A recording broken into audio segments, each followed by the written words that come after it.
a la explicación correspondiente sobre esto. Ya habíamos visto el ingreso a través del tracto genital, qué tipos de virus ingresan. Igualmente habíamos visto a través cómo es la infección congénita, qué tipos de virus y qué tipos tampoco no hacen, sino razón por las cuales estos, por ejemplo, uno de ellos era el VIH, el virus de la hepatitis B, que no tienen capacidad de atravesar la barrera placentaria, pero sí pueden infectar en el momento del parto, ¿no? Razón por las cuales, pues, mujeres embarazadas positivas a VIH, su parto es por cesárea. Muy bien. Entonces, jóvenes, acá habíamos visto, pues, cómo quedan algunas partes de nuestro organismo relacionadas, pues, con la infección y la diseminación de diferentes tipos de virus, ¿no? Principalmente aquellos conocidos como virus exantemáticos. La característica de una enfermedad exantemática es de que es, pues, transmitida por vectores y también hace un síndrome febril, ¿no? En ese sentido, a este tipo de enfermedades se les conoce como exantemáticas. Y, no, me estoy confundiendo. Exantemáticas son las que les estaba mencionando, las anteriores, esa transmitida por vectores y que hacen enfermedad febril, esas son metaxémicas, me estoy confundiendo, metaxémicas. En cambio, este tipo hay otro grupo de tipos de virus que causan, pues, enfermedades exantemáticas, es decir, presencia de exantemas a nivel de la piel. No necesariamente, y ojo, es transmitida por insectos vectores, ¿ya? Disculpen la equivocación. En este sentido, jóvenes, a nivel de la piel, estos virus que causan este tipo de enfermedades exantemáticas van a producir, pues, una serie de lesiones consideradas como erupciones maculopapulomatosas. Entonces acá va a haber una serie de apariciones relacionadas con alteraciones de la piel. Perdón un momentito.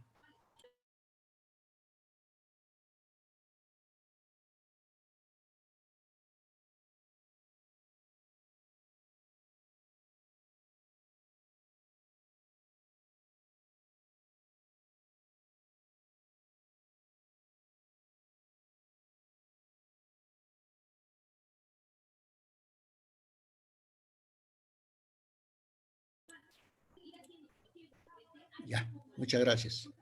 A ver, alguien está.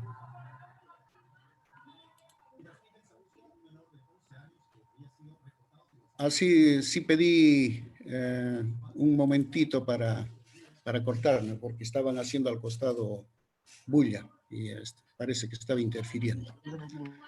Muy bien, jóvenes. Entonces, estas erupciones maculopapulomatosas, entonces están relacionadas, pues, con alteraciones de la piel. Vayamos a decir, con presencia de manchas, máculas, pápulas, vesículas y en algunas enfermedades pústula, ¿no? Y como tal, fíjense, cuando los viriones invaden los endotelios de los capilares y vénulas de la dermis, entonces va a haber presencia de máculas, como es el caso de la rubeola, de esta de acá, ¿no? De esta. Porque en la rubiola, ya más adelante lo vamos a ver cuando tratemos de las enfermedades, en la rubiola solamente hay presencia de manchitas rojas punteadas a nivel de todo el cuerpo, ¿no? Y ojo, siempre febril, siempre febril. Ahora, estos capilares, luego de ser invadidos, ya va a haber edema e infiltración celular. Entonces va a haber ya elevación, ya no va a ser manchita, ya va a haber pápula ya. Pápula, característica, pues, del virus del sarampión, ¿no? Característica. Después de la pápula, entonces va a haber erupciones vesiculares. Ya, en este sentido, la lesión ya va a afectar a la epidermis y también va a haber, pues, exudado con líneas, con células mononucleares. Es decir, va a haber presencia de vesículas, bolsitas llenas de agua, de líquido, ¿no? Característico, en este caso, por ejemplo, de la varicela, en algunos casos del herpes simple, ¿no? Ahora, estas vesículas como les dije, en algunos virus, uno de ellos ya no hay, por ejemplo, es de la viruela, todavía puede evolucionar hasta pústula, es decir, esta vesícula que está contenida de líquido se va a llenar de pus y al secarse pues van a dejar una costra. En el caso de la viruela, que ya no tenemos felizmente, la costra dejaba una cicatriz, pero ya permanente, es decir, esa cicatriz ya no regeneraba ya no regeneraba. Entonces, jóvenes, esto es lo que ocurre. Características de la rubiola es presencia solo de mácula, nada más. En el sarampión hay mácula y después pasa a pápula, es decir, evoluciona. En la varicela o en el herpes hay mácula, pápula y vesícula. Mientras que en la varicela, acá, que le dicen la viruela loca, entonces va a haber mácula, va a haber pápula, va a haber vesícula, pero todo en desorden, no sigue esa misma evolución relacionada pues a la afectación de la piel, ¿no? Porque lo lógico sería mácula, pápula, vesícula. Y como les digo, en la varicela, en un lado hay vesícula, en otro lado hay mácula, en otro lado del cuerpo hay pápula, etcétera. Es decir, todas esas fases evolutivas se observan al mismo tiempo.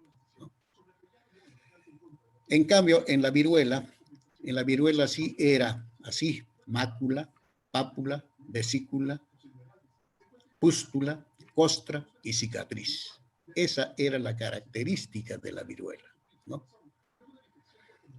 Muy bien, ahora, además de que lo que nosotros observamos a nivel de la piel, que son exantemáticas, también hay otras infecciones relacionadas pues a que hay preselección a nivel de las mucosas, los enantemas, ¿no?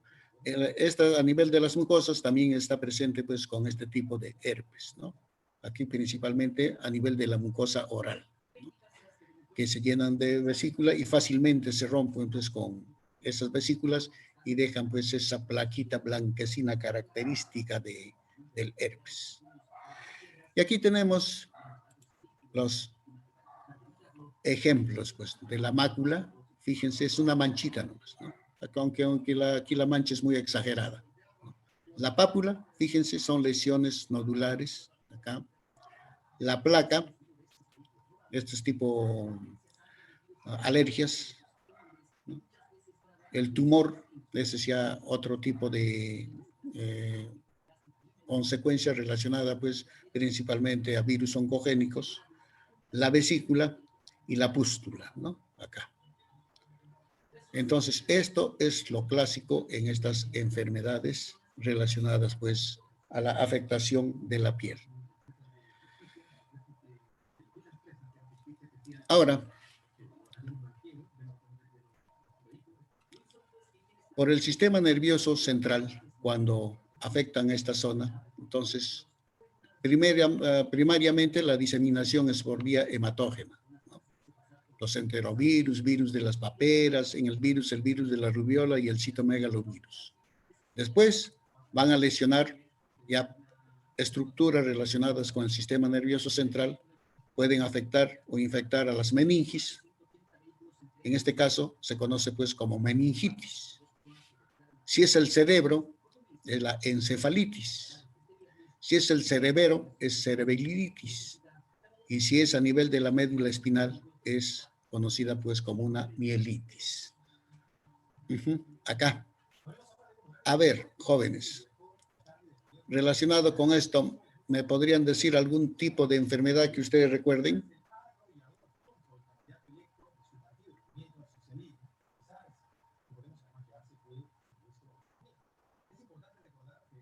¿Aló?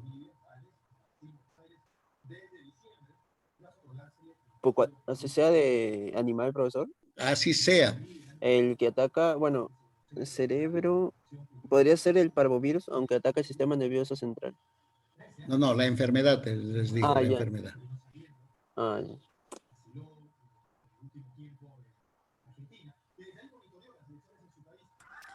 ¿Recuerdan de este término? Encefalitis. Eso lo hemos hecho hace poco.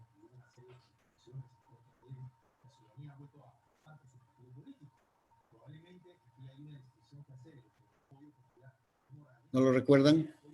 Cuando hemos hablado, a ver, de los priones.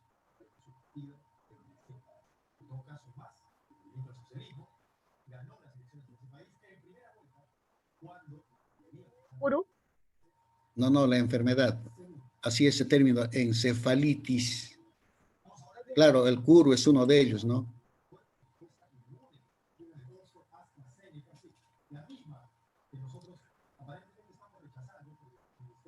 Les había mencionado. ¿Cómo?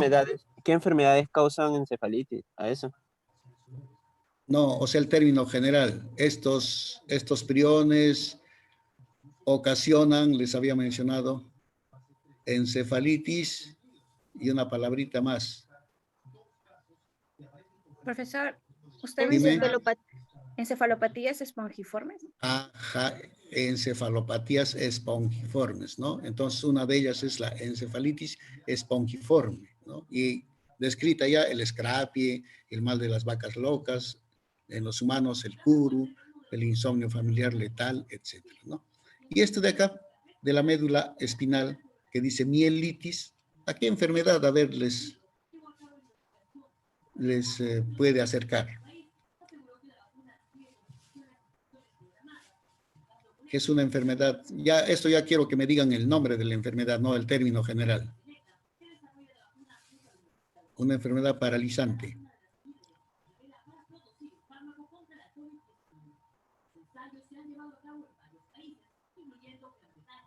¿Nadie?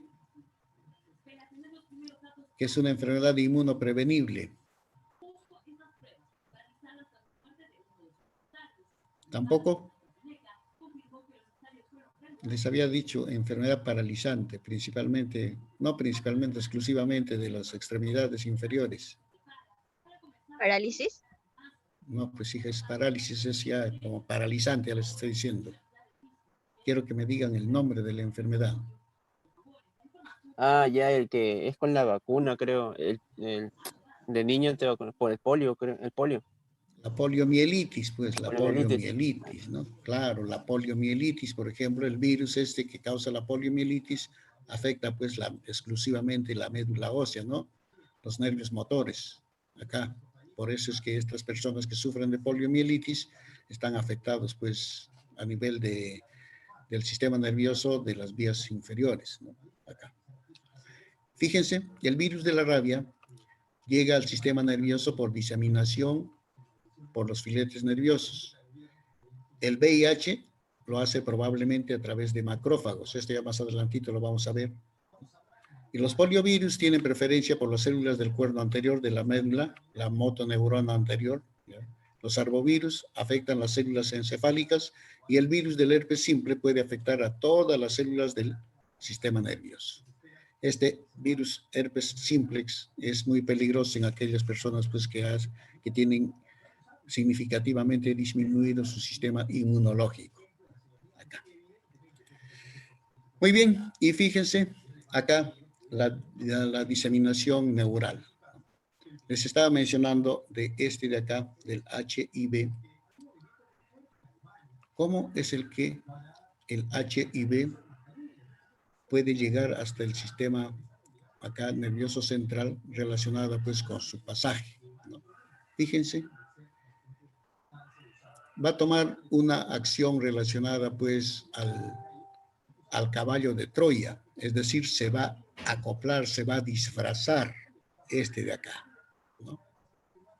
Va a llegar acá al sitio receptor y este lo va a engrosar y lo va a llevar pues hasta el sistema nervioso y por ahí va a pasar, por ahí se va a diseminar, ¿no? ¿Y qué tipos de virus también se diseminan bajo esta forma? El virus del herpes simple, el virus de la varicela zoster, el virus de ¿qué era esto? El virus Piscini ortorreovirus, dice este acá, ¿no? Es un ortorreovirus de la familia de los Rhabdoviridae, acá, estos tipos de virus. Mientras que estos virus, acá, el poliovirus, ¿no? Los flavivirus, todo esto, el virus de la rabia, el virus de la estomatitis vesicular, todos estos de acá van a ingresar a través de un sitio receptor mantenido aquí en la célula muscular y después van a llegar pues hacia los receptores neurales, ¿no? Así, bajo esa forma. Les estaba mencionando de que es una consecuencia pues, relacionada pues a la interacción. Y el papel que juegan los interferones acá para avisar y evitar pues la infección continua de estos virus una vez que se repliquen, ¿no? Para evitar digamos, la replicación en otros tipos de células. Y como tal, jóvenes, ya les había mencionado el interferón, que aquí lo vamos a ver más adelante, igual por la vía hemática normal, esto de acá. La cinética de la respuesta inmune antiviral. Fíjense, esta que está de amarillo es la carga viral, la carga viral. Entonces, relacionada con los días de la infección. Y aquí la primera, fíjense esta de línea roja, la primera línea defensiva que sale son los interferones, ¿no? El factor de necrosis tumoral y una interleucina, la interleucina 12 que está mediada pues por los macrófagos, ¿no? Este de acá. Después, ya una vez que están acá células que están siendo infectadas, entonces va a ser reconocida por las células asesinas, que también tiene un pico y después desaparece. Ahora, con el transcurso de los días, esta línea verde, ya van a salir las células T citotóxicas, ¿ya? Estas que tienen poder fagocitario, todo esto. Y finalmente, fíjense, recién en último lugar, comienza a incrementarse pues la concentración de anticuerpos. Les había mencionado que el interferón, a ver si recuerdan del interferón. ¿Alguien me puede decir qué función cumple el interferón? Profesor, el interferón cumple la función de, es como un intermediario, el cual avisa a la célula próxima de que está infectada para Ya. que, o sea, mediante mensajes, avisa a la otra célula para que así pueda, ¿cómo decir? Mediante una citocina, que es, no,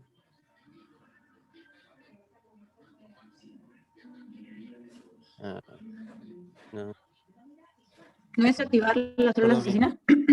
Para ¿Cómo, hija? desactivar. Actúa como un antiviral. ¿No activan las células asesinas? Activa la célula asesina, es una función, o una de las funciones del interferón. Y actúa como Pero ¿cuál es antiviral. la principal función? Actúa como antiviral. ¿Induce a las proteínas antivirales? Fíjense, jóvenes, el interferón Inhibe el es una crecimiento proteína pequeña que va a ser sintetizada por una célula que está infectada con el virus, ¿no? Esa célula ya va a estar condenada a morir, pero a nivel de de su cromosoma, uno de sus genes se activa y va a ser pues que a nivel del citoplasma y en los ribosomas se sintetice el interferón. Ahora, este interferón sale de esa célula, sale, ¿no? Y se dirige, no es un solo interferón, ¿no? Sino yo les digo pues, individualmente, ¿no? Se dirige a las células vecinas y, ojo, solamente es a través de señales receptoras, ¿eh? Esta proteína se va a adherir al sitio receptor de la célula vecina y va a enviar el mensaje correspondiente, va a enviar ese receptor, va a captar el mensaje e igualmente a nivel del núcleo de la célula, esa que todavía no está dañada, no está infectada con el virus, entonces va a hacer que se codifique otra proteína, en este caso, como dijo su compañera Bernales, creo, que le estaba escuchando, que se codifique una proteína antiviral. Antiviral. Y como tal, esa célula ya está protegida. Ya va a estar protegida. Y como tal, jóvenes, efectivamente el virus, luego de replicarse, destruye a la célula y se dirige hacia las células vecinas, pero estas como ya están protegidas, muy bien, puede evitar, por un lado, la absorción de este, pero mayormente siempre se va a llevar a cabo la infección. La descapsidación, pero el ácido nucleico, que va a ser la parte activa en la infección viral, inmediatamente va a ser bloqueada por esa proteína antiviral.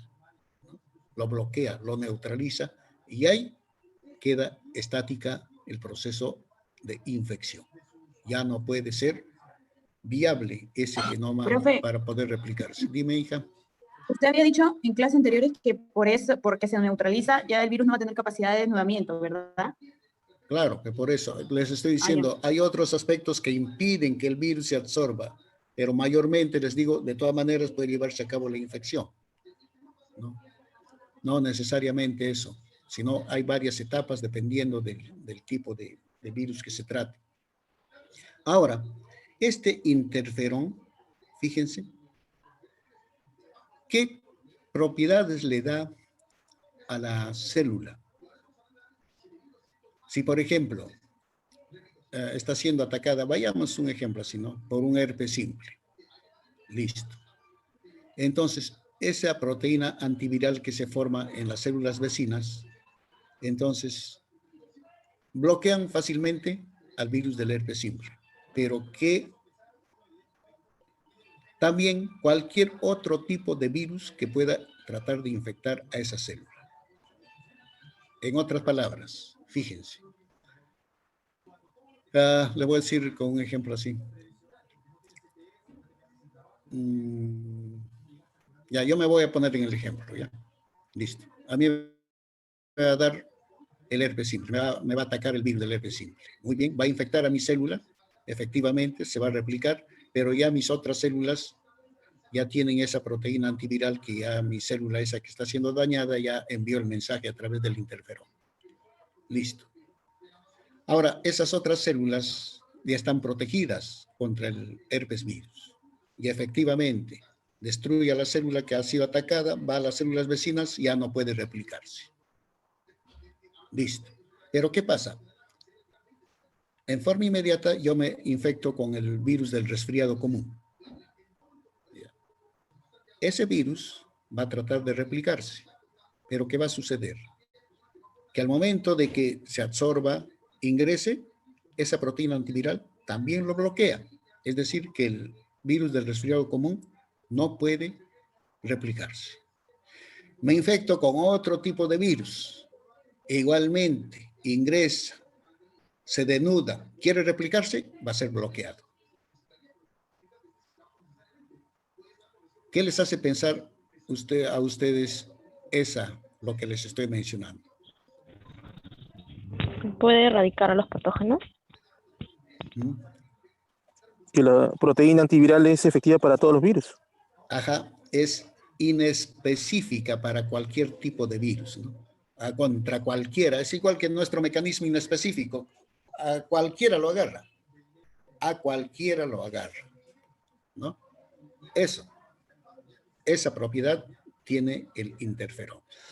Ahora otra cosa, como vieron que esa propiedad tenía el interferón, entonces pues decían, pues, entonces tenemos que sintetizar mayor cantidad de interferón. ¿Qué hacemos? Tenemos que buscar cualquier cantidad de interferón y tenemos que producirlo en otro ser vivo, pues a ver, uno que sea a la mano, uno grande, ya, el caballo. Listo, el caballo. Entonces lo inocularon al caballo, como por decir, con el virus del resfriado común, muy bien.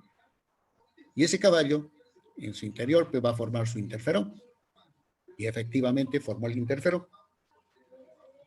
Quitaron el interferón, lo concentraron, lo estandarizaron y listo, aquí tenemos el interferón concentrado. Entonces, a ver, vamos a ver qué función tiene. Listo.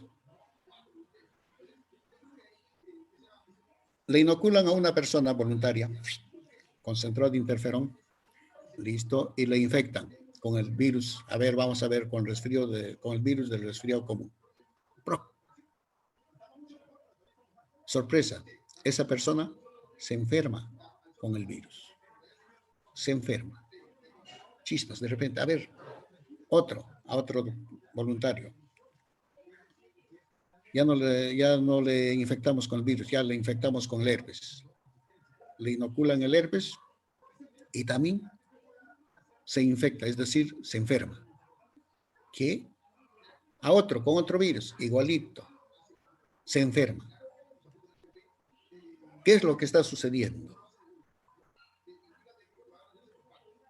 Y al caballito, para comprobar, le inoculan con el herpes, con el virus del herpes y no le da. Le inoculan con otro virus, no le da. ¿A qué conclusión llegan ustedes?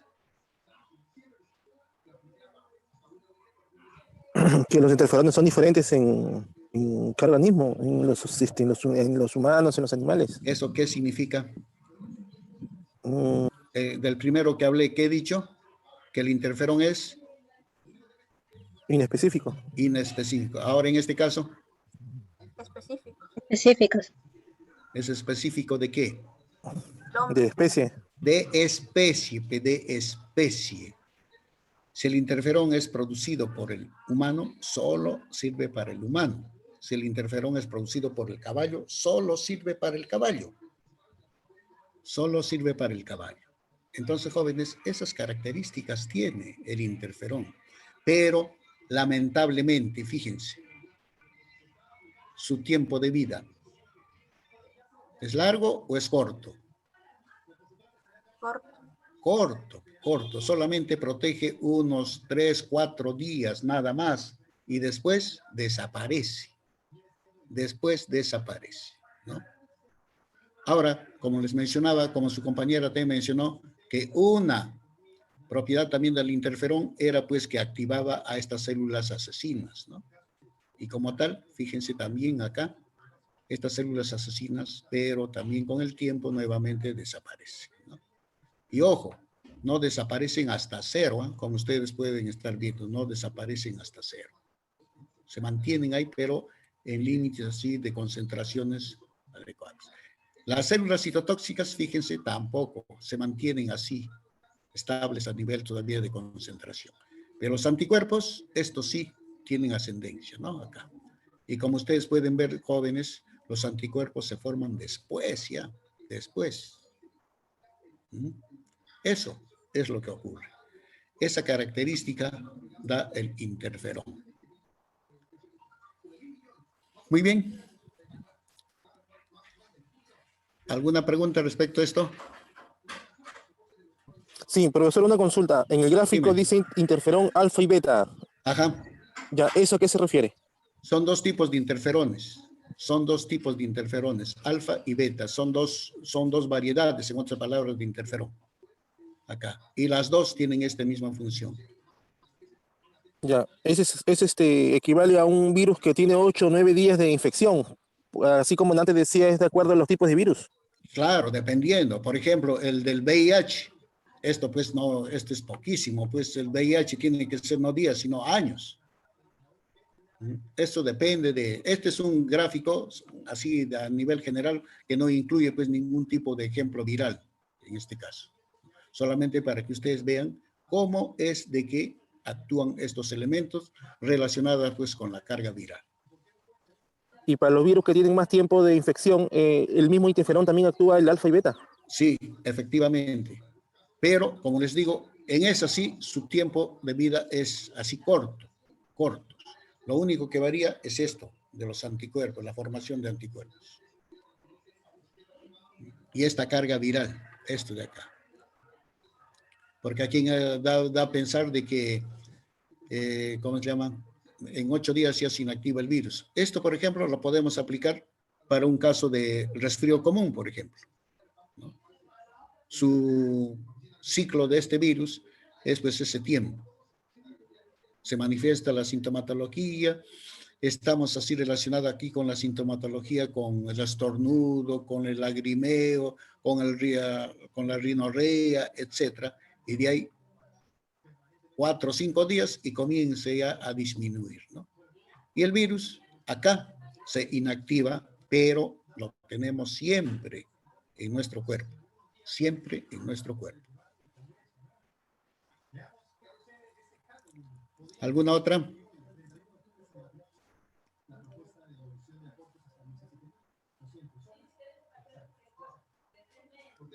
Bien, entonces, ahí termina esa parte. Y como tal, ahora sí entramos a la clase de hoy día.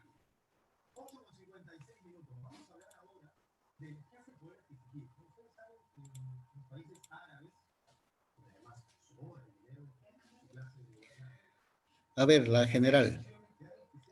¿Qué es lo que ven en la imagen? Un bacteriófago. Ya, ¿qué más?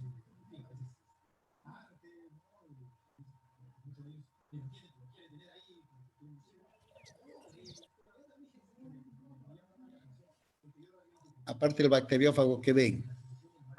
Unas células. Una bacteria. Una bacteria, ahí yo no veo una bacteria. En bacterias está parada encima de algo. No es una bacteria eso. Claro, no está adherido, ¿no? Sobre la superficie de la pared celular. ¿De quién? ¿Qué son estos? Células. ¿Células?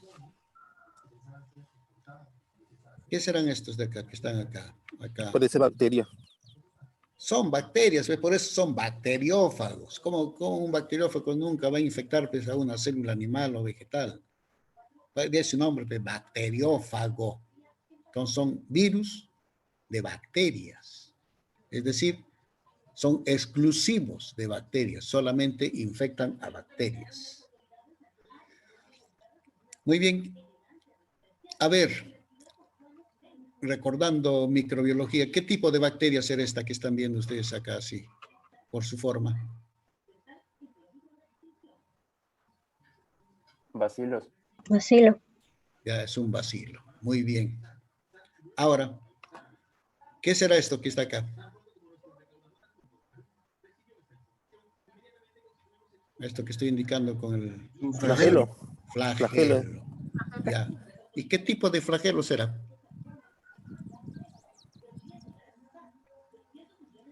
Ahí sí los agarré.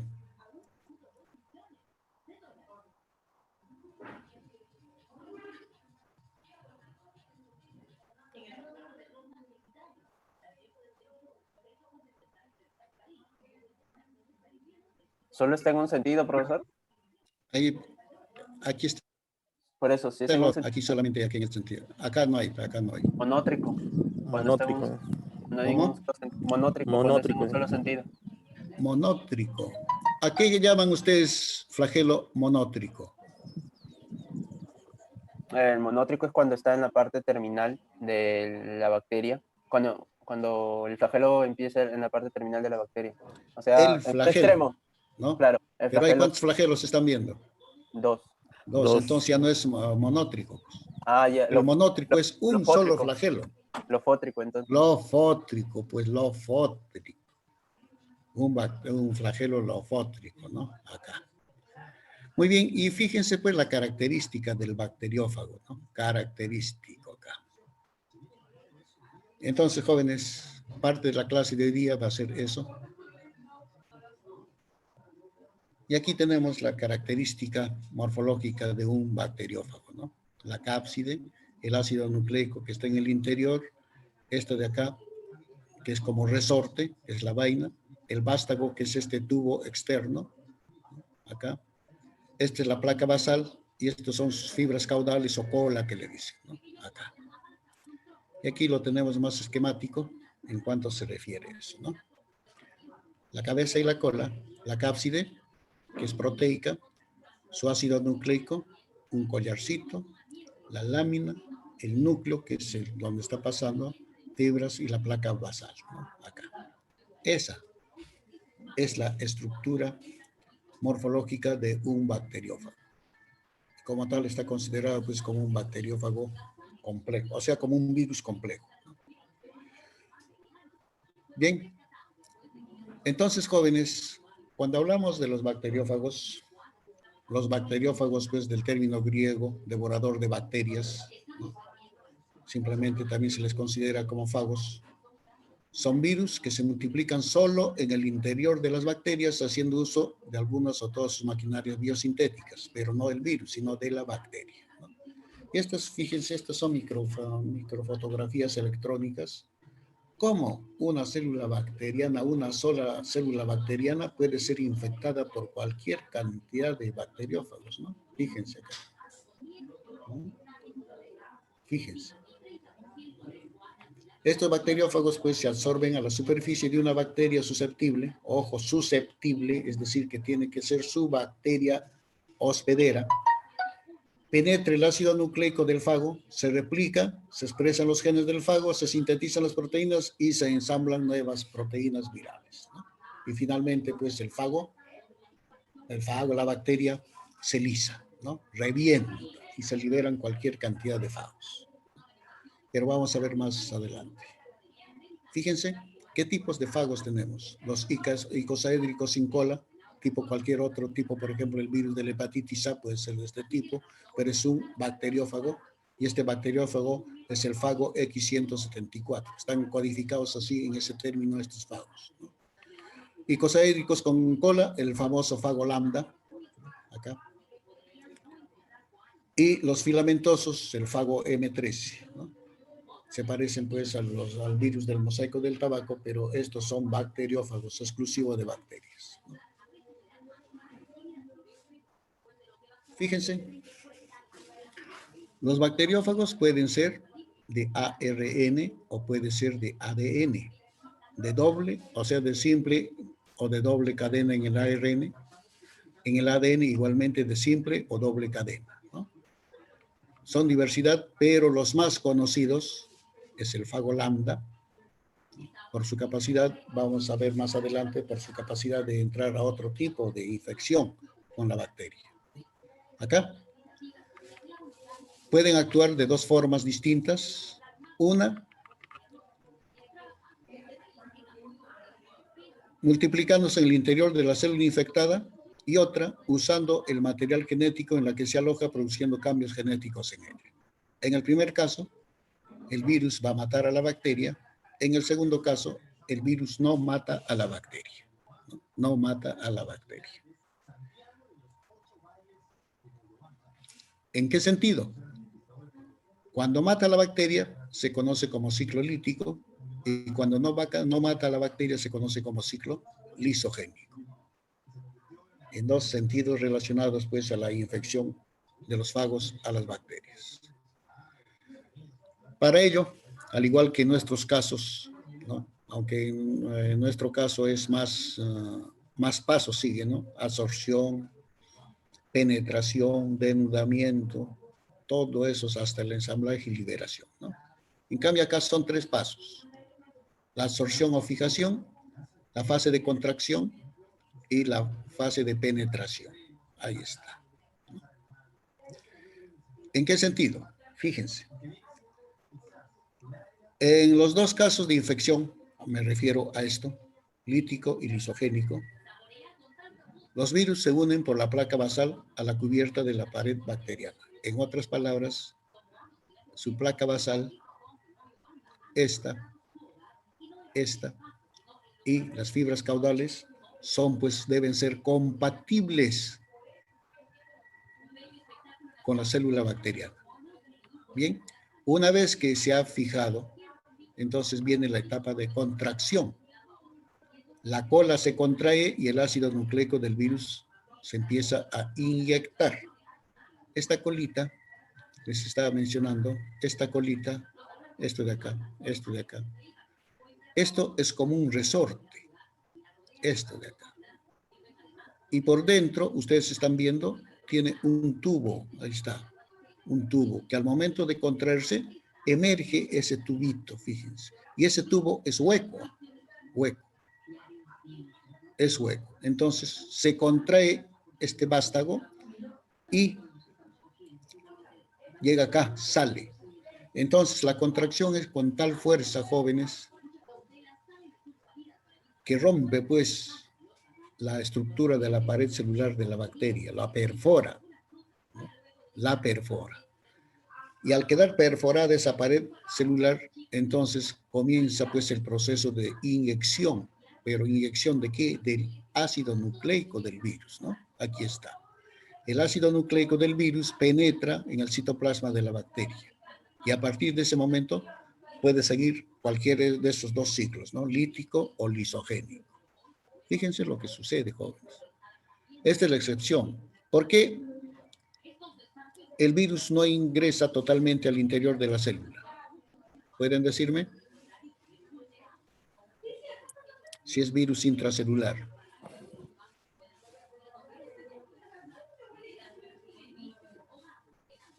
¿Aló? El virus normal, su cubierta era compatible con la membrana de la célula hospedera. En el bacteriófago no es así. A ver, dime por qué. Ya, el virus normal tenía compatibilidad con la membrana Ya, de la célula ajá, hospedera. ya. En cambio, en el bacteriófago no es así. Aquí está, el virus se une por la placa basal a la cubierta, dice. Es decir, ahí está su compatibilidad. Pero ¿por qué no ingresa al interior todo el virus? Ah, ya, profesor, usted dijo que era por la pared celular de pared bacteriana, diré. Claro, pues Esa es rígida. dura, pues dura. ¿Cómo? No es una membrana, ¿no? La membrana citoplasmática, sí, pues por endocitosis, si es virus desnudo, ¿no? Inmediatamente se invagina y lo engloba el virus y lo penetra. Pero acá, pues, la pared celular en la vida, pues, va a sufrir eso, va a tener ese tipo de acción, ¿no? De envolver al virus e introducirlo. Esa pared es, pues, dura. Y por lo tanto, estos virus, como les digo, se quedan allá afuera se quedan. Y lo único que ingresa es el ácido nucleico, nada más, ¿no? Todas estas cápsides, todos estos virus, con su cápside vacía quedan, ¿no? Quedan vacías. Muy bien. Y de ahí viene pues el ciclo lítico. En este caso el ciclo lítico, el ácido nucleico fabrica las proteínas víricas y copias de ácidos, igualito ya que los otros virus, ¿no? El ADN, por ejemplo, a ver, para que haga esto, copias víricas y ácidos nucleicos, ¿qué debe seguir? A ver, jóvenes.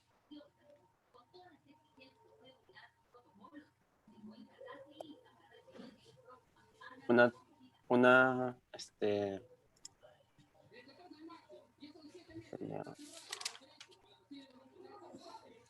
Voy a llamar porque eso ya hemos hecho ya. Por transcripción. Eso ya hemos hecho ya. ¿Cómo me El dices? proceso de replicación. Transcripción. Es una traducción temprana para formar las proteínas no estructurales, que en este caso serían los ácidos nucleicos. Ya. Y ya pues esa es la respuesta. Claro, similar ya pues a los virus animales ya, ¿no? O a los virus ya, bueno, dentro de los virus animales están pues los virus que nos afectan a nosotros. Acá. Es en ese sentido.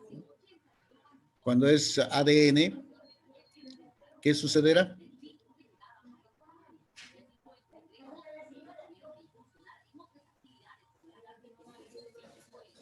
Todo el proceso de su replicación. Claro, cuando es ADN hay todavía un proceso de transcripción, ¿no? Claro. Transcripción temprana, el Claro. ARN mensajero, traducción temprana, síntesis de proteínas no estructurales, transcripción, segunda transcripción, segundo ARN mensajero, traducción tardía, síntesis de proteínas estructurales, todo eso, ¿no? Eso es lo que sucede acá, ¿no? Acá. Y como tal, jóvenes, cuando es el ciclo lítico, todo hay biosíntesis y luego pues se ensamblan todo ello y se liberan al medio produciendo la muerte de la célula, ¿no? Es decir, la célula bacteriana muere, se lisa. Pero ¿qué va a suceder en el ciclo lisogénico? Se produce cuando el genoma del virus queda integrado en el genoma de la bacteria. Es esa similar reacción del VIH, así, igualito. Pero en el VIH pues es diferente, ¿no? Pero lo estoy haciendo con la integración del genoma al genoma de la bacteria, ¿no? Y en este sentido ya no expresa sus genes, es decir, como en este caso, y se replica junto con la bacteria. En otros casos o en otros aspectos, la bacteria va a seguir viva. ¿Y cómo queda el virus? En forma de prófago. ¿Cómo quedaba el VIH?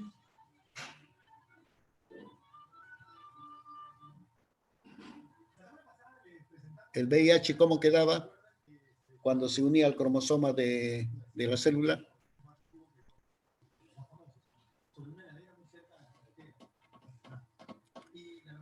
Quedaba pues como provirus. En cambio, este queda ya como prófago. Y ojo, la característica de este es parecido, fíjense, al interferón. ¿Qué significa eso?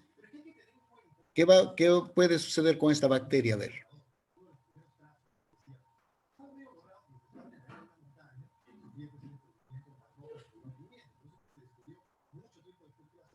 ¿Qué característica va a adquirir esta bacteria?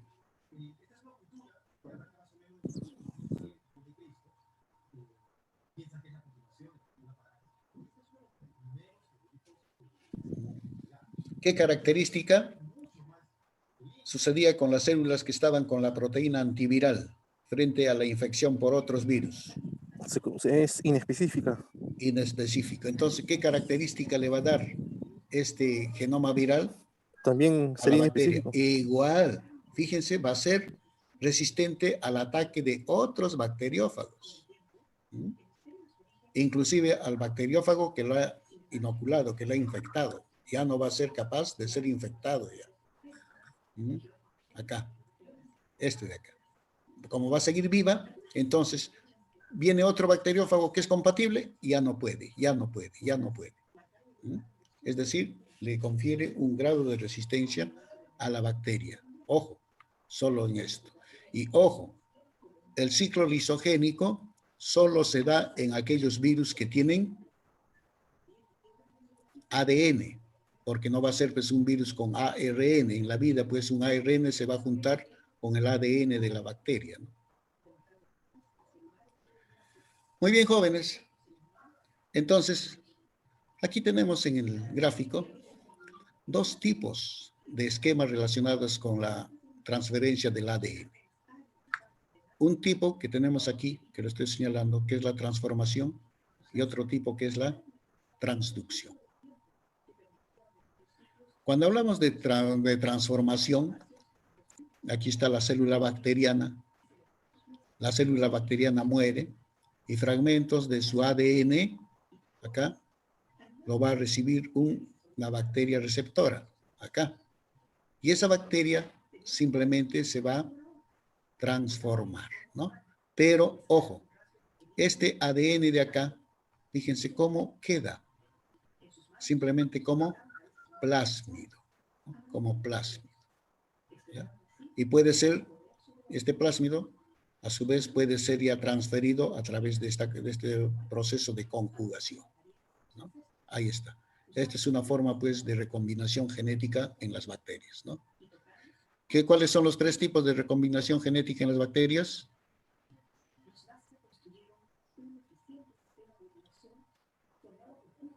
Jóvenes. Está la transformación, la transducción y el otro es conjunción. Conjugación. Conjugación, ¿no? Conjugación. Y aquí estamos viendo, pues, los tres tipos, ¿no?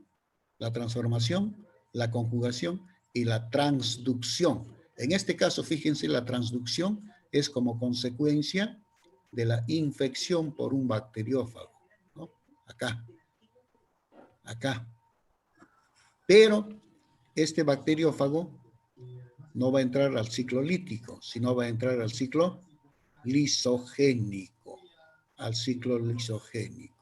Fíjense, entonces, este genoma viral no es como en este caso que se queda fuera, sino se adhiere acá al genoma de la bacteria, ¿no? Acá. Y este, en su integridad, puede ser conjugado también hacia otra bacteria, ¿no? Hacia otra bacteria. Pero no es como en este caso que solamente este de acá, como en forma de plásmido, va a pasar, ¿no? En cambio, este sí puede ser por conjugación, todo puede integrar relacionada pues con el genoma viral y con el genoma o parte del genoma de la célula bacteriana. Eso es lo que ocurre en cuanto se refiere a la participación de estos virus. Bien, entonces, jóvenes, a ver. Evelyn, Bravo. Sí, profesor. A ver, hijita, ¿puedes leer ese párrafo? Multiplicación y tipo de bacteriófagos. Se multiplican intracelularmente, como todos los virus, pero no en células animales, sino exclusivamente en bacterias. Ujú. Existen dos tipos de bacteriófagos según su ciclo de multiplicación: virulentos o líticos y los avirulentos, atenuados, atemperados o lisogénicos. Cualquiera de esos tres nombres pueden recibir. Los Así que, los bacteriófagos que han insertado su material genético en una célula bacteriana tienen una de dos opciones: seguir con el ciclo lítico que culmina con la lisis y muerte de la célula huésped, o el ciclo lisogénico en donde el huésped permanece vivo. muy bien, señorita. Entonces, jóvenes, como les estaba mencionando, el ciclo lítico y el ciclo lisogénico en cuanto se refiere a la infección. Y no olviden, jóvenes, estos bacteriófagos solamente y de manera exclusiva infectan a bacterias, no infectan a células animales. Ténganlo en cuenta eso.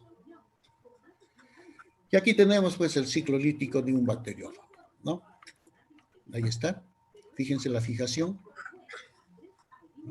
la penetración. Fíjense, aquí se está agrandando. ¿Qué hay, Daisy? Ahí está.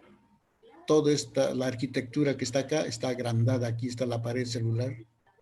Entonces, el momento de la penetración, fíjense, se va a contraer esta vaina, ¿no? Se contrae. Y este tubo que está en el interior, fíjense, sale así como una especie de aguja hipodérmica, ¿no? Así, lo perfora la pared celular. Entonces, como tal, el ácido nucleico va a ingresar al interior, ¿no? Acá. Al ingresar al interior, entonces, pues va a seguir ya con este proceso de biosíntesis. Aquí ya no es en el caso, por ejemplo, del virus animal, ¿no? Que tiene que la cápsida ser desintegrada, todavía todo eso, y listo, recién se libera el ácido nucleico. Aquí el ácido nucleico ya entró libremente ya. Y comienza todo el proceso.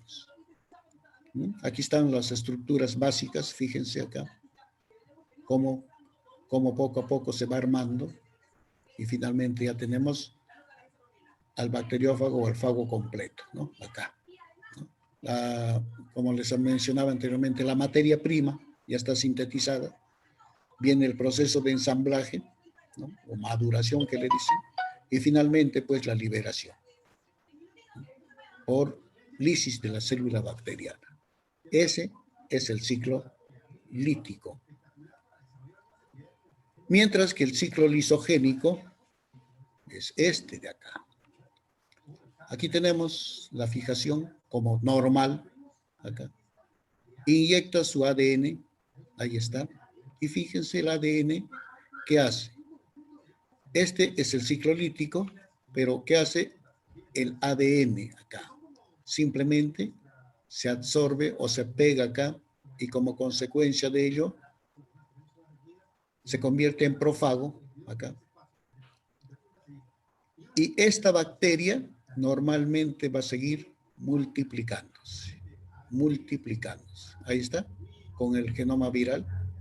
Ojo, este genoma está, en otras palabras, como forma de prófago. ¿Qué otra denominación le han dado?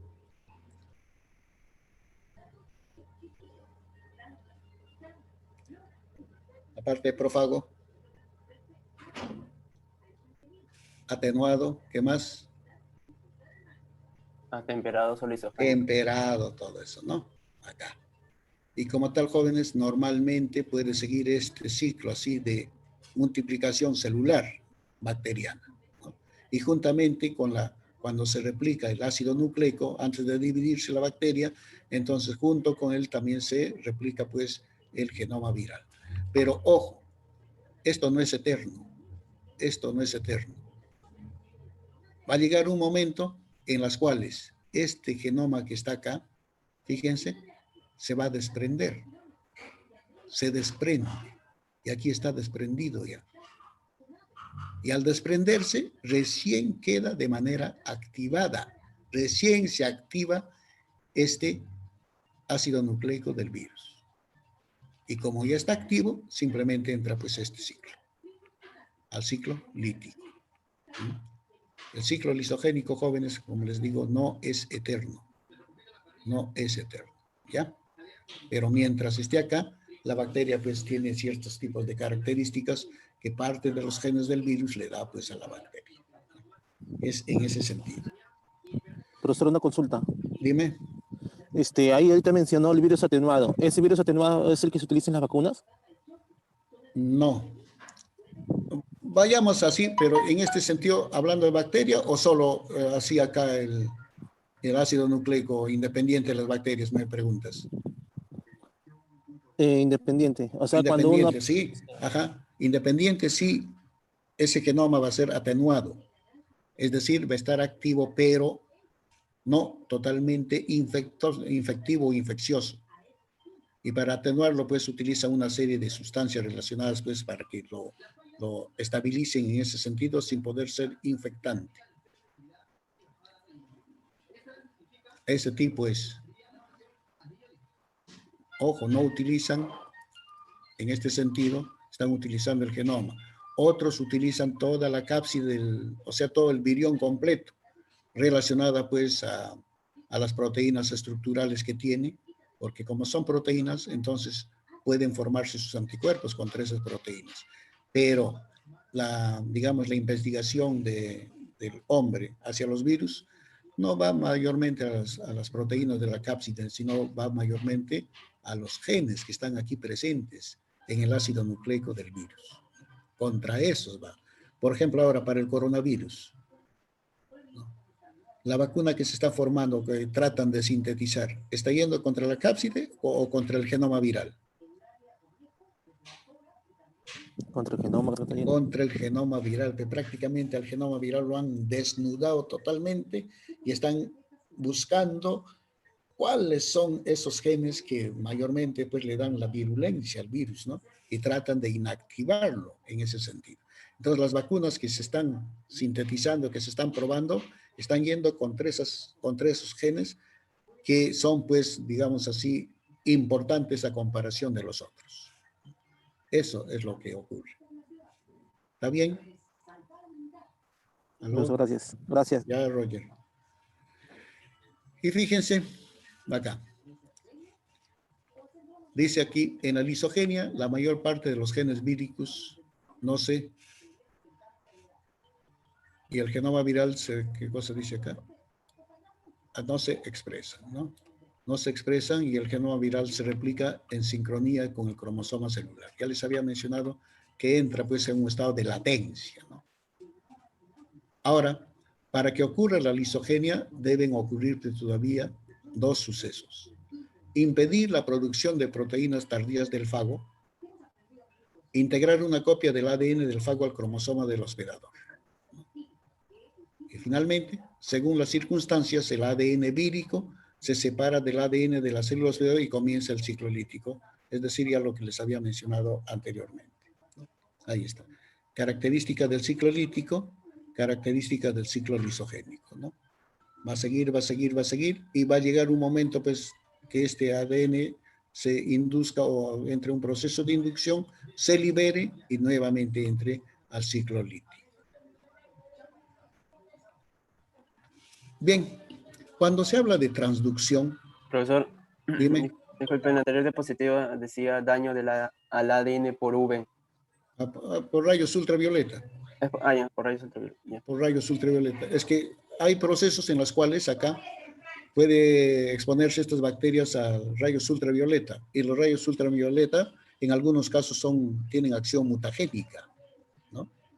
Como los rayos ultravioleta actúan directamente sobre el ADN o sobre el cromosoma bacteriano, entonces puede inducir a un cambio mutagénico en este caso, ¿no? Y cuando hay un cambio mutagénico, fíjense, el ADN del virus se puede separar y comienza pues todo este proceso. Pero este es un caso de inducción artificial ocasionada por el hombre, ¿ya? Por si acaso, ¿ya?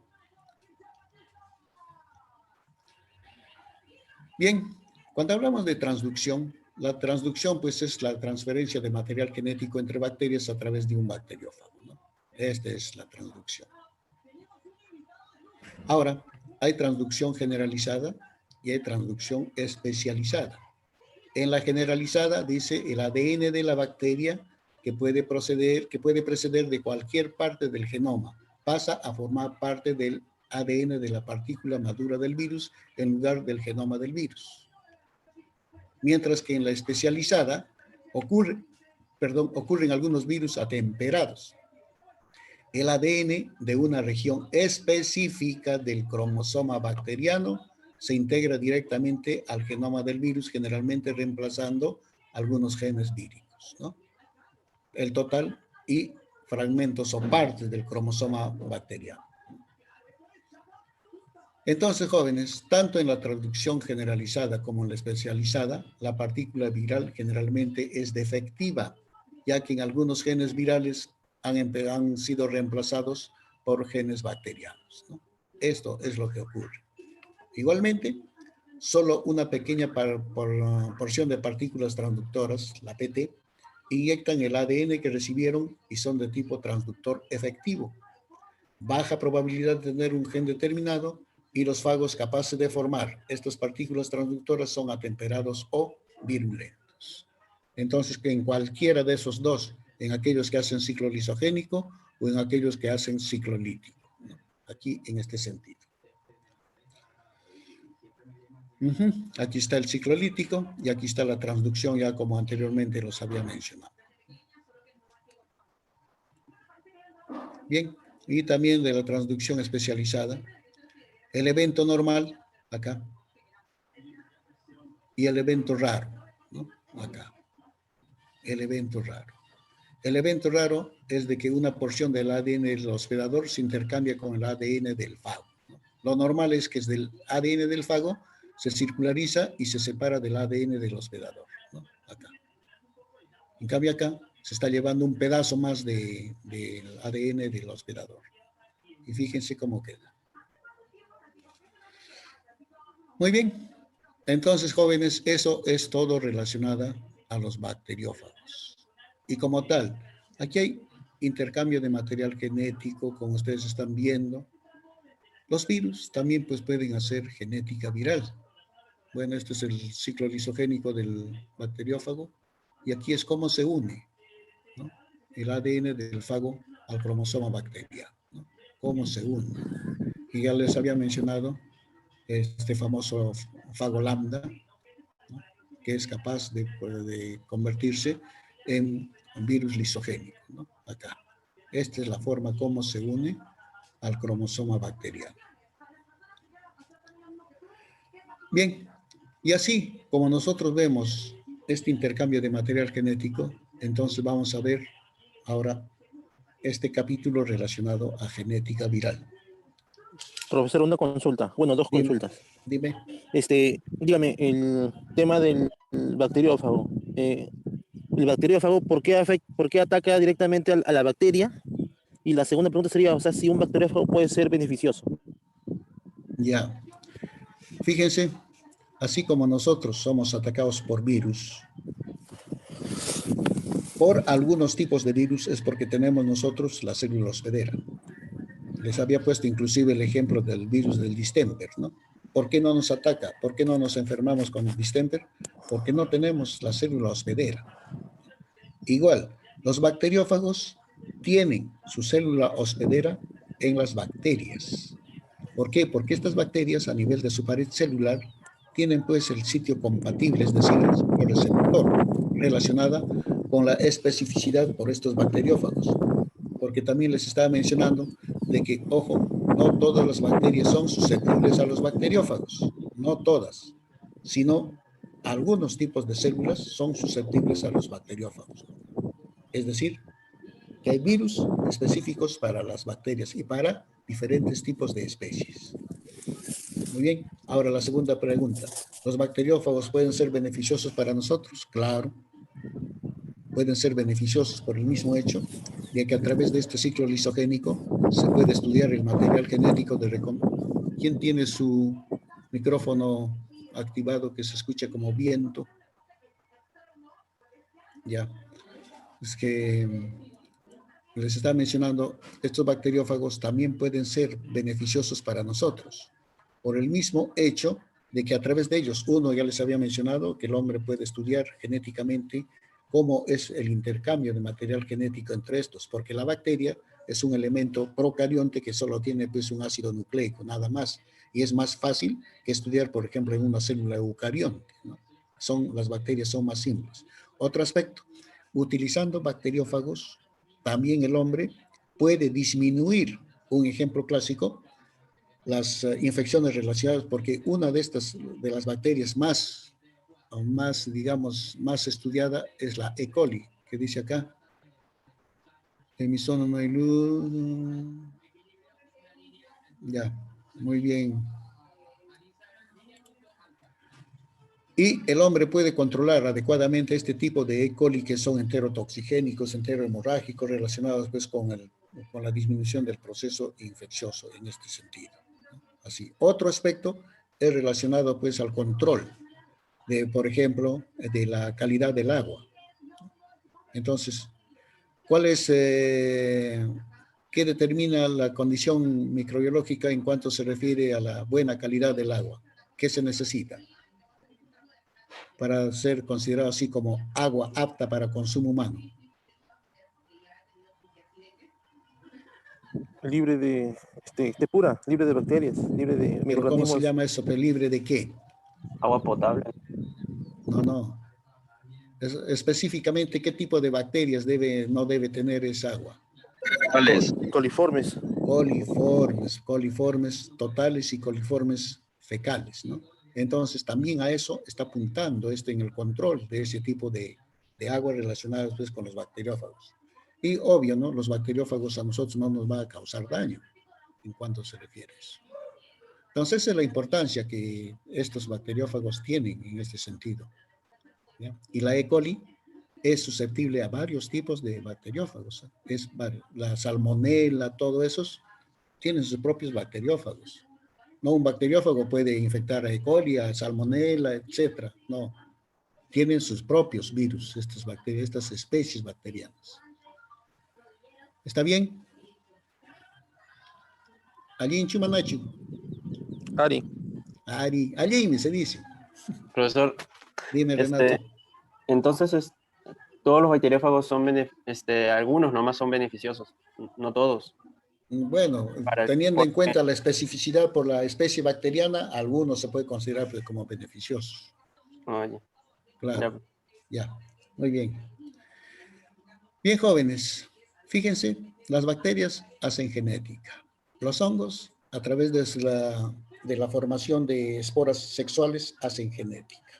Nosotros hacemos genética, las plantas hacen genética, los animales hacen genética. Y también los virus, fíjense, pueden hacer genética. En tal sentido, jóvenes, cuando hablamos nosotros, pueden cambiar genéticamente a causa de mutaciones o mediante recombinación, al igual que los otros seres vivos, estos virus, que son pues en sí partículas inanimadas, también pueden hacer genética. ¿Y de qué maneras? Ya lo vamos a ver más adelante, ¿no? Pero antes de ello, tenemos que ver pues qué cosa es mutación. A ver, Keiko.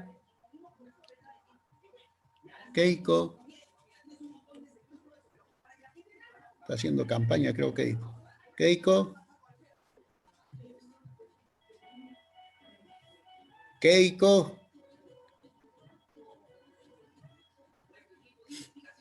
Luana.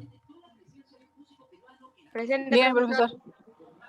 Ya te iba a castigar, Keiko, caramba. ¿Qué pasa contigo? Estás ahí Es que mi tomando tu internet está desayuno lento. afuera. ¿Cómo? Mi internet está lento, profesor. Está lento. Ya. Entonces, a ver, Raúl Alejandro.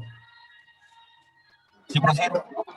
A ver, Raúl, ¿puedes dar lectura a esto de las mutaciones? Todo este párrafo.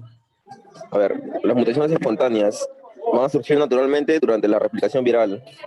Son errores por la polimerasa de replicación del genoma o por la incorporación de formas automéricas en las bases. Las mutaciones inducidas pueden ser inducidas por químicos o a nivel físico. A nivel químico, pues, es por agentes que actúan directamente sobre las bases, los cuales puede ser el ácido nitroso, o agentes que actúan indirectamente, como los análogos de bases, que hierran en el apareamiento más frecuente que las bases normales, generando así mutaciones. Los agentes físicos como la luz ultravioleta o los rayos X. Ya, muy bien, gracias. Como ustedes pueden apreciar, jóvenes, pueden haber dos tipos de mutaciones. Las espontáneas, que son raras, son rarísimas. Lo que se está viendo son las mutaciones inducidas, ¿no? Las mutaciones inducidas. Y para ello, pues, el hombre está utilizando una serie de agentes químicos, y ya les había mencionado cuando me preguntaron qué significa los rayos, o sea, la UV, entonces agentes físicos, ¿no? Los rayos ultravioleta o los rayos X, que son pues mutagénicos en este sentido. Y aquí es lo que el hombre está actuando para hacer este tipo de mutaciones inducidas. Y como tal, jóvenes, fíjense, pueden ser este tipo de mutaciones puntuales, es decir, una base reemplazada por otra, o mutaciones de inserción o supresión, ¿no? ¿En qué sentido? Es en este sentido. Cuando se trata de una mutación puntual, acá, fíjense, aquí tenemos los ácidos nucleicos relacionados con sus bases nitrogenadas. Esto, si vamos al código genético, obvio que el AU es el aminoácido de iniciación de una proteína, ¿no? Que da origen a la metionina.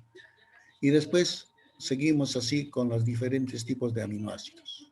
Pero ¿qué pasa? Con este triplete de aminoácidos que codifican a la tirosina, acá, esta adenina yo lo voy a reemplazar con un uracilo. Bien, por eso dice cambio de una base, ¿no? Una mutación puntual en este caso. Normal, normal, normal, normal, normal, normal. Y fíjense, por solamente cambiar una base nitrogenada de tirosina, ya cambió a isoleucina. Entonces, este tipo de mutación puntual afecta a un solo aminoácido, nada más. Y por lo tanto, pues esa proteína todavía puede ser funcional en ese sentido, dada pues que por las características que debe tener la proteína, ¿no? Pero cuando hay acá elección, es decir, quitamos una base, no lo cambiamos, no lo cambiamos, lo vamos a quitar, ¿no? Y esta es la cadena original, y estos son los aminoácidos originales que están acá, ¿no? Metionina, milicina y así sucesivamente. Vamos a quitar esta adenina que está acá, lo quitamos. Y cuando hablamos en el código genético, no hay espacios, no hay comas, etc. Inmediatamente cuando se quita esta adenina, este triplete corre, fíjense, ha corrido. Acá, la G ha pasado acá, esta A que estaba de la lisina ya pasó acá, y así sucesivamente el resto corre. ¿Para qué? Para llenar este espacio vacío. Y listo. Y cuando se va y va a sintetizar, fíjense, afecta a varios aminoácidos. Ojo, la delección. Así también puede ser si en vez de quitarse, se incluye una base nitrogenada, ¿no? Inmediatamente esto también corre para allá, ¿no? Ya no corre para acá, sino corre para allá. Y eso es lo que motiva, pues. Ahora, si en este primer caso era solamente un aminoácido, en este segundo caso, ¿cuántos aminoácidos han sido afectados? ¿No? Fíjense, ya no es el mismo, ya. Es arginina, bueno, es tricina, así cayó siempre. Arginina, glicina, leucina, triptófano, valina, serotonina, tirosina, y ya no se sabe qué tipos de ácidos nucleicos se van a formar. Les pregunto, ¿esta proteína que se forma será normal? Ya no, ya porque ha habido una alteración en su código genético. No. En este sentido, jóvenes, como les menciono acá. Entonces, puede ser durante la replicación viral. Errores, ¿no? Errores. O por la incorporación de formas tautoméricas de las bases. Fíjense. entonces ya no va a ser el mismo ya. Entonces está cambiando de comportamiento eso. Está cambiando de comportamiento. Entonces, de esa manera, pues, los virus también pueden hacer cambios en cuanto se refiere a su acción, digamos así, viral, ¿no?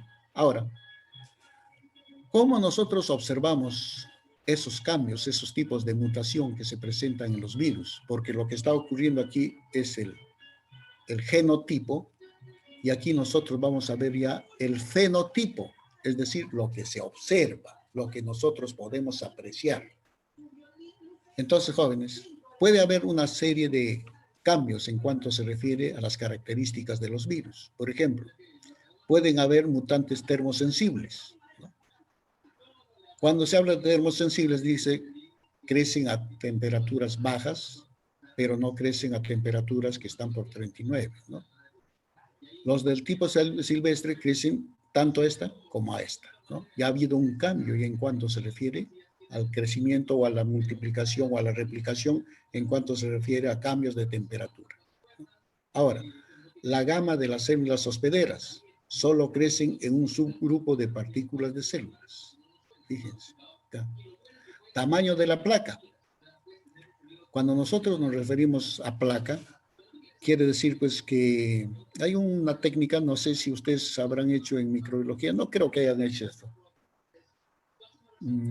Técnica para determinar la presencia de fagos, ¿no? Utilizando aguas así, ese tipo de aguas estancadas, aguas residuales, todo eso. Se siembran placas, así como para hacer el antibiograma. Toda la superficie de la placa sembrada con en este caso por E. coli, por ejemplo, así. Y cuando nosotros ponemos el disco del antibiótico, crecen, o sea, pues ahí se forman halos, ¿no? ¿Han visto o no han visto cuando han hecho el antibiograma? Sí. ¿Sí han visto? Sí, ¿no? profe. Ya. En este caso, jóvenes, se siembra las bacterias así igualito como para un antibiograma. Toda la superficie por acá, por allá, todo se incorpora de bacterias. Muy bien. Se deja secar como normalmente, ¿sí? Se deja secar. Y sobre ello se esparce, así por, digamos así, por aerosoles, se esparce un concentrado de fagos. Se esparce, así, como regando, ¿no? Lo regamos, en otras palabras, así. Y lo dejamos, pues, incubar. Muy bien. Entonces los fagos, si en caso son, digamos así, característicos o son compatibles con estas bacterias, esas bacterias van a quedar infectadas. Esas bacterias, al quedar infectadas, van a ser destruidas a través del ciclo lítico. Ese fago se va a liberar y va a infectar a otras bacterias, etc. Y al día siguiente o 2 días después del proceso de incubación, vamos a ver presencia así de unos puntitos libres de crecimiento bacteriano, es decir, lo que se llama placas. Esas plaquitas pequeñísimas determinan pues la presencia de fago ahí. Ese grupo de bacterias que han estado ahí, como han muerto, ya no crecen, mientras que el resto va a seguir pues así, digamos, creciendo, ¿no? A eso se refiere este tamaño de placas, ¿no? Acá. Otro aspecto, resistencia a los fármacos, ¿no? Es importante en agentes virales, la posibilidad de surgimiento de mutantes debe ser considerada, ¿no? Acá. Otro aspecto, mutantes calientes. ¿Qué significa? Que estos virus que han sufrido mutación crecen o se replican mejor a temperaturas altas que los virus de control, ¿no? Que son los silvestres, ¿no? Y otros, mutantes atenuados. Muchos mutantes causan síntomas menos severos en comparación con el virus progenitor, ¿no? Acá. Rol potencial en el desarrollo de vacunas. Eso es por manipulación pues, del hombre en este sentido. Bien, ahora vamos a ver las interacciones genéticas de los virus. Es decir, cuando hablamos de interacciones genéticas de los virus jóvenes, esto se refiere pues a que una célula puede quedar infectada por 2 tipos de virus. ¿no? Con características diferentes. Por lo tanto, vamos a ver, uno de ellos es la recombinación, ¿no? ¿Qué menciona la recombinación? Es el intercambio de material genético entre dos genomas, implica la ruptura de enlaces covalentes dentro del ácido nucleico, intercambio de información genética y la reformación en los enlaces de los enlaces covalentes. Ahora, parte de la progenie porta caracteres que no se encuentran en ninguno de los viriones originales. Este tipo de interacción ocurre cuando ambos virus originales son activos o viables, ¿no? El virus recombinante es estable genéticamente. Ya les estaba mencionando, jóvenes, que esto de acá, este tipo de recombinación es común en los virus de ADN o en aquellos virus con ARN, pero que tienen la fase pues, de retrovirus, que se transforman en ADN, característico. La célula hospedera tiene sistemas de recombinación para el ADN. Claro, pues nuestra célula pues, tiene pues, todo el material enzimático para ello. ¿De qué manera nosotros podemos ver este proceso de recombinación genética entre dos virus activos?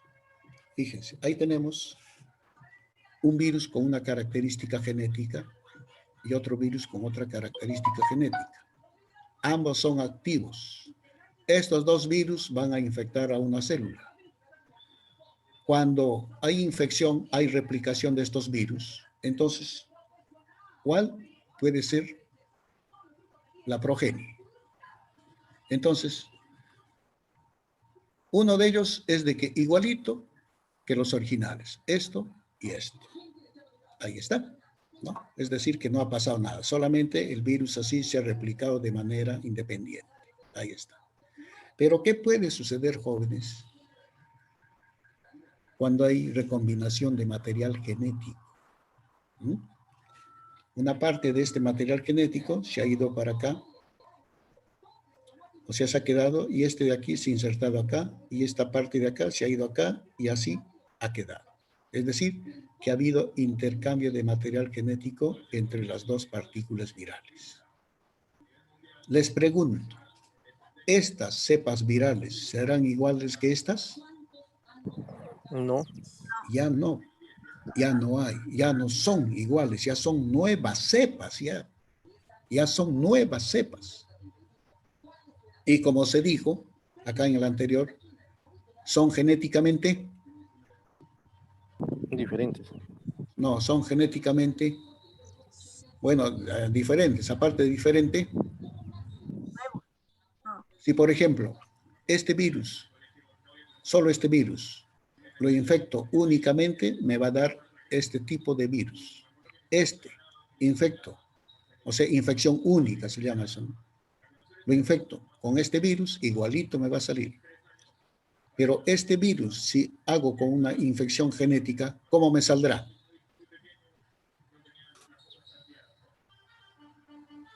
Así separados, igual que esto.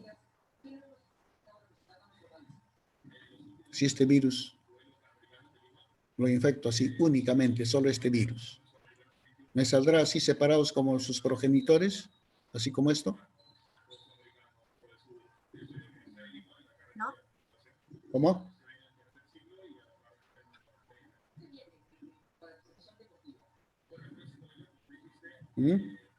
Profesor, disculpe, ¿cómo dijo? No lo escuché bien. Fíjense, esta es infección mixta, ¿no? Y la posible descendencia entre dos virus activos. La posible descendencia es esto solo, igualito, ¿no? Igualito. Pero acá, en estos dos nuevos tipos de virus, ha habido intercambio de material genético, como ustedes pueden verlo acá, ¿no? Es decir, que hay nuevas cepas. Ahora la pregunta es, en infección única me va a salir igualito, porque no va a haber pues, otro. En infección mixta me va a salir igualito. Pero en infección mixta, ¿cómo me saldrá? O mejor dicho, en infección única, mejor dicho. En infección única, ¿cómo me saldrá? Eso parece como un intercambiado material, se ha cruzado. Por eso, ¿cómo me saldrá? Igual que este, o se quedará así. Una proporción saldrá igual que el azul, otra proporción el rojo y otra proporción igual a los nuevos. Fíjense. ¿Qué dice acá? El virus recombinante es estable genéticamente. ¿Eso qué quiere decir? Que va a salir igual. O sea, ¿Igual a no, qué? ¿Igual a este, estos? activo. ¿O igual a este? A ese. A ese, no. Claro, A estos ese. virus ya son, pues ya ha habido recombinación genética acá. Si este virus hago infección única, igualito ya me va a salir. E igual este, hago infección única, igualito me va a salir. Es decir, jóvenes, a partir de 2 cepas activas, fíjense, se ha formado nuevos tipos de virus. Nuevos tipos de virus. Así es lo que sucede, jóvenes, cuando se habla pues de esto de acá, de la recombinación genética. Ahora, reactivación cruzada o reordenamiento. En este caso ya los virus ya no son los dos activos, sino ya un virus es activo y el otro es inactivo. Fíjense, uno es activo y el otro es inactivo. Y como tal, una porción del genoma del virus inactivado se recombina con el genoma del virus activo, de manera que ciertos marcadores del virus inactivado es reactivado.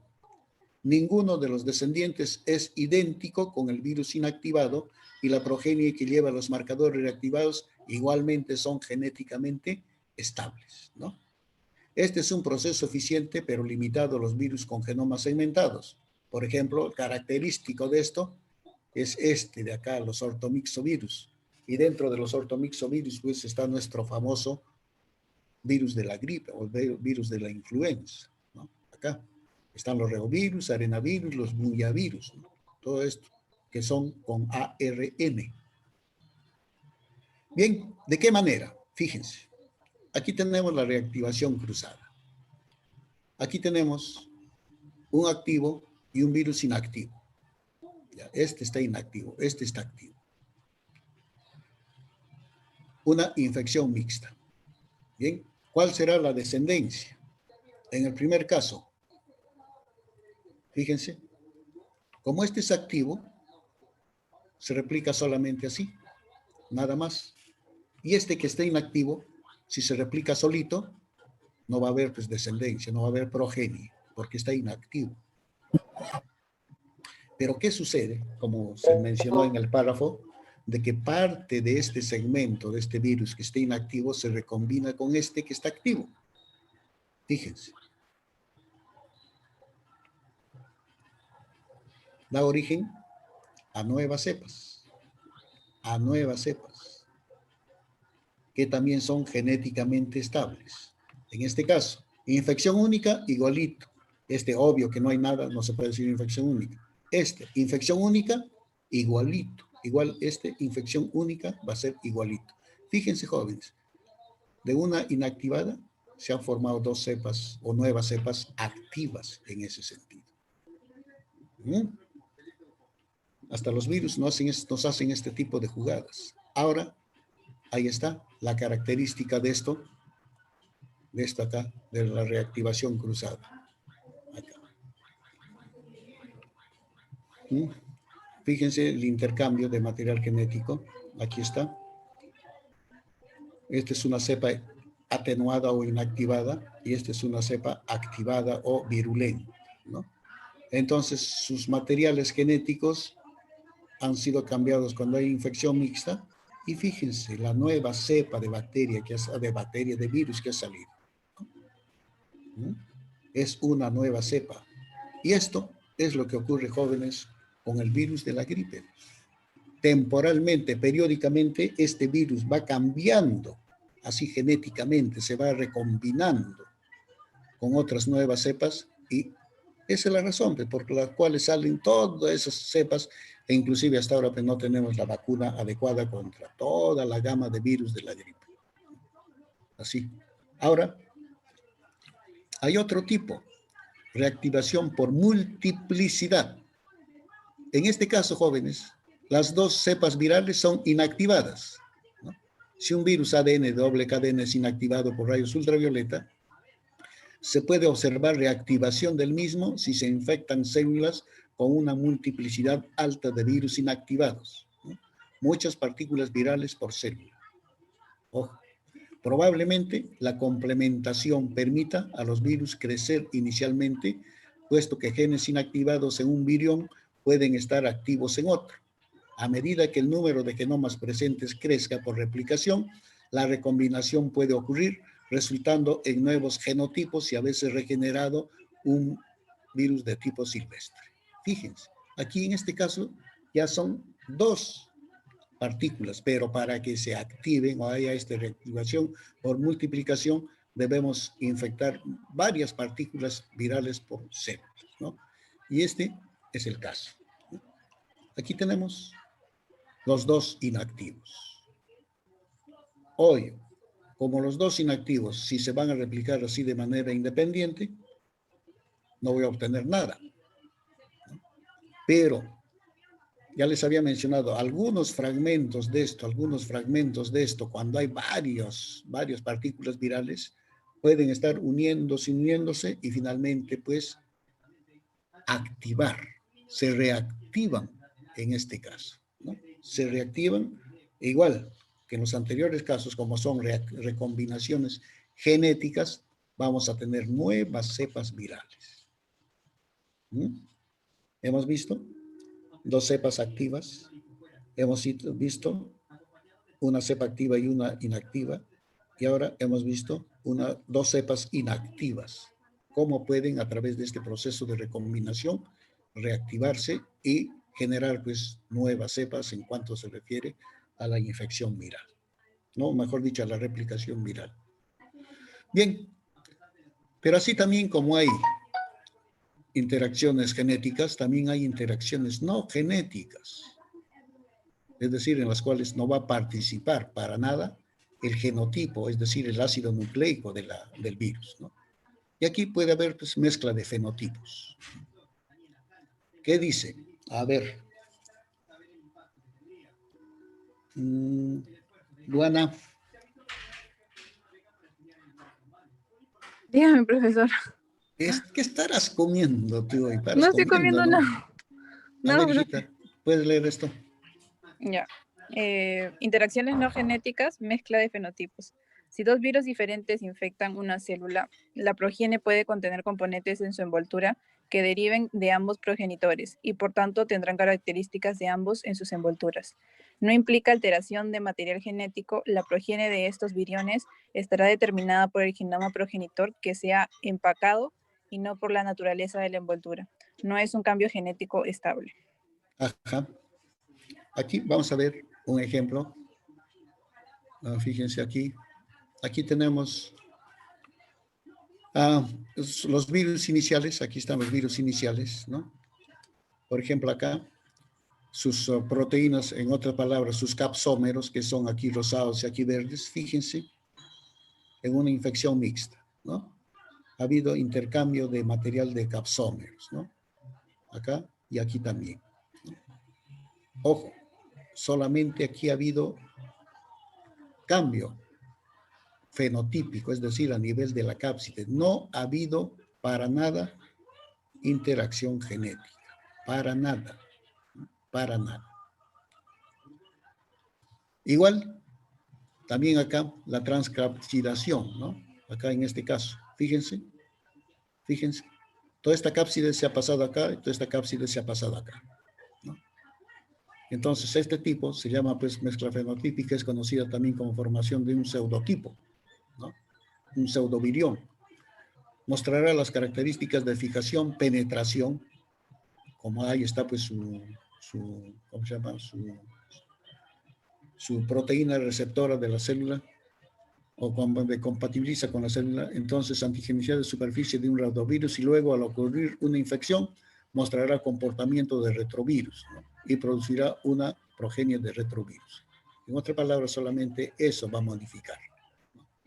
Y aquí tenemos, pues, ese tipo de mezclas. La mezcla fenotípica. Fíjense, ahí tenemos 2 partículas virales. Aquí, posible descendencia en caso de infección mixta, cuando hacemos estos 2.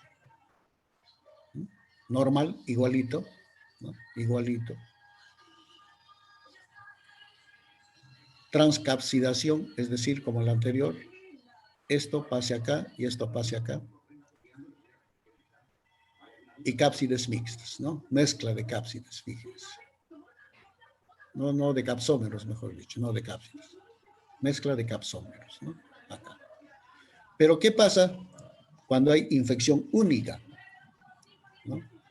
Cuando hay infección única, acá descendencia, en caso de infección única, es decir, cada uno de ellos, entonces, ¿qué va a suceder? Infección única, igualito. Infección única, igualito. ¿Qué va a suceder con estos en infección única? Fíjense. Igualito, igualito, igualito, igualito. Como no ha sido recombinación genética, simplemente, ¿quién comanda? Pues es el ácido nucleico, ¿no? Acá.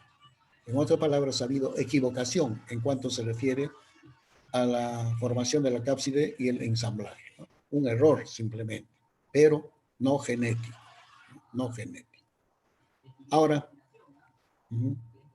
¿por qué? Porque los fenotipos de la descendencia dependen de los genotipos de estos de acá. Ahora vamos a ver, fíjense la complementación.